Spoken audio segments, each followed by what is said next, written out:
Welcome to the Genius Factory. Enjoy the video. You begin by confirming your iPhone supports precision finding. This is the U1 chip requirement. Next, enable Bluetooth, location services, and the ultra-wideband capability in settings so the phone can triangulate precisely.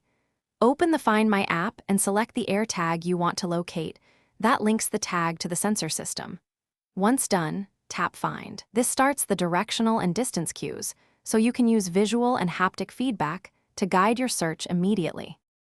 You watch the on-screen arrow and distance meter while moving toward the AirTag. These are the core precision finding cues. Move slowly and pause at turns so the algorithm can refine angle and distance. This reduces jitter. Make sure your phone is held upright and not blocked by metallic cases, because ultra-wideband needs a clear path. If you get close, the haptic pulses increase in frequency, and the screen updates with meters. These confirm you're lining up the final approach. You finish by approaching until the distance reads nearly 0.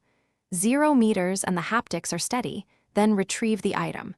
If precision finding stops working, first toggle Bluetooth and location services, then close and reopen Find My. Make sure AirTag battery isn't dead.